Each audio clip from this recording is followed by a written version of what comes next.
कोई राजनीति में आ जाए और उसकी पार्टी अगर कोई मुद्दा उठा दे तो उनकी गलती का एहसास भी हो जाता है। ऐसा ही हुआ भाजपा सांसद और एक्टर रवि किशन के साथ। बात चल रही थी देश में बढ़ती जनसंख्या को लेकर। इसी बीच गोरखपुर से भाजपा सांसद रवि किशन ने बढ़ती जनसंख्या का जिम्मेदार कांग्रेस को ठहराया है और जो बयान सामने आया उसके बाद कांग्रेसियों का रवि किशन पर निशाना साधना लाजमी था। रवि किशन के इस बयान में कितना दम है ये भी आपको बताएंगे। नमस्कार, आज की खबर में आपका स्वागत है। मैं हूं आपके साथ शिखा मेहरोत्रा।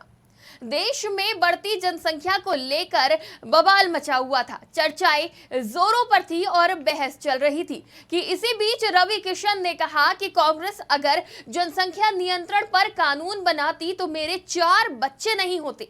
मैं 4 बच्चों के बारे में सोचता हूं तो सॉरी फील करता हूं। रवि किशन ने आगे कहा कि ये कांग्रेस की गलती है, सरकार उनके पास थी, उनके पास कानून था, हम अवेयर नहीं थे, हम बच्चे थे, हम तो खेलते कूदते जीवन में अंगड़ाई ले रहे थे। यानी ये बच्चे थे और बच्चे पैदा कर रहे थे। जिस तरह हमारा ध्यान इस बात पर गया, बिल्कुल इसी तरह कांग्रेस का ध्यान भी रवि किशन के बयान पर गया और धड़ाधड़ सभी कांग्रेसियों की प्रतिक्रिया आने लगी। कांग्रेस की सुप्रिया श्रीनाथे ने रवि किशन पर निशाना साधते हुए ट्वीट किया। उन्होंने लिखा, बच्चे पैदा होते गए और आपको पता ही नहीं चला।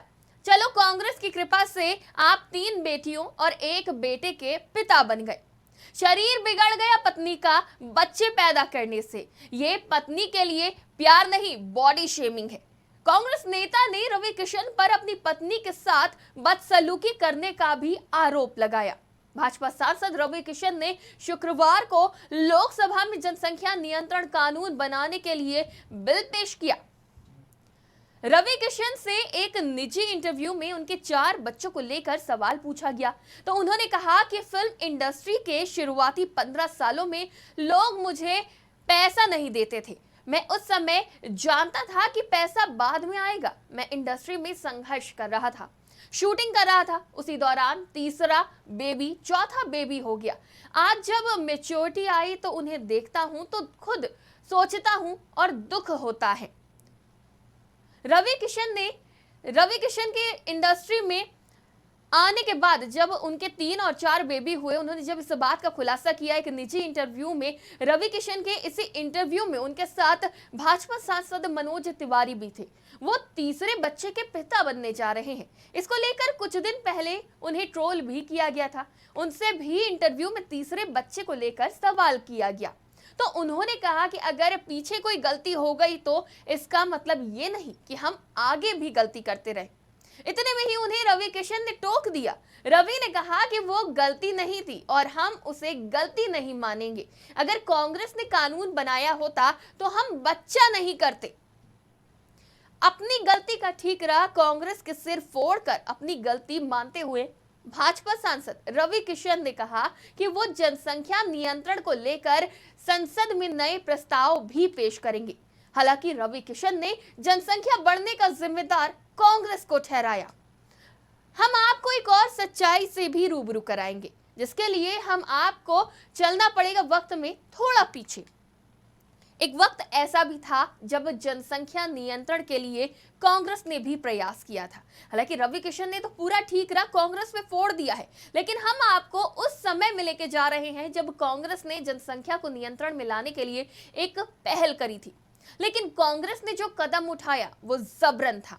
सरकार की ताकतों का दुरुपयोग उसमें साफ छलक रहा था, जिसका जनता ने भरपूर विरोध किया। जी हां, हम बात कर रहे हैं आपातकाल की।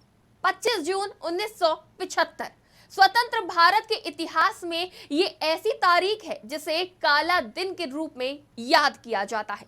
इसी दिन देश में पहली बार आंतरिक आपातकाल की घोषणा की गई थी।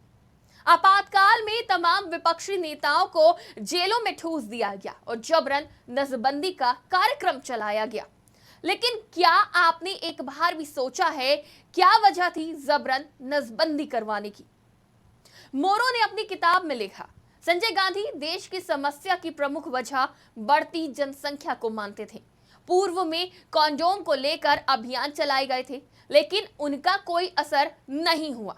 इसके बाद संजय गांधी ने मुख्यमंत्रियों को आदेश दिया कि वो सख्ती से नसबंदी अभियान को लागू करें। हरियाणा के तत्कालीन मुख्यमंत्री बनारसी दास गुप्ता ने सिर्फ 3 हफ्ते में ही 60,000 लोगों की नसबंदी के ऑपरेशन करवा दिए थे।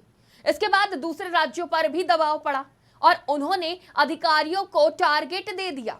नसबंदी करवाने वालों को 120 रुपए या एक टीन खाने का तेल या एक रेडियो लेने का विकल्प भी दिया जाता था। देश भर में लोगों को जबरदस्ती पकड़कर नसबंदी कार्यक्रम को चलवाया गया। ये वो दौर था जब कांग्रेस ने जनसंख्या को नियंत्रण में लाने का एक कदम उठाया। उस वक्त ताकतों का दुरुपयोग बिना जनता को जागरूक करे किया गया। जबरन नसबंदी करवाना सरकार को भारी पड़ा, जिसे आज तक गलत माना जाता है। लेकिन मौजूदा सरकार को देखा जाए तो सोच और कदम जनसंख्या नियंत्रण के लिए ही उठ रहे हैं। आज लोग जागरूक हैं और अपने परिवार का अच्छा बुरा समझते हैं। आज कानून आ रहा है, कोई जबरदस्ती नहीं है। बस यही फर्क है दोनों सरकारों में। आपको क्या लगता है, अगर इंदिरा गांधी के वक्त लोगों को जागरूक किया जाता तो कैसी स्थिति होती? जैसे कदम आज उठाए जा रहे हैं वैसे 1975 में उठाए होते, या यूं कहें जनसंख्या नियंत्रण कानून बना होता तो आज रवि किशन, मनोज तिवारी के 4-4 बच्चे होते? आप इस दुनिया में होते या नहीं, ये जरूर सोचिएगा। फिलहाल जो हुआ नहीं उसकी चर्चा क्या। आप ऐसी ही तमाम स्टोरी और लेटेस्ट अपडेट के लिए देखते रहिए आज की खबर।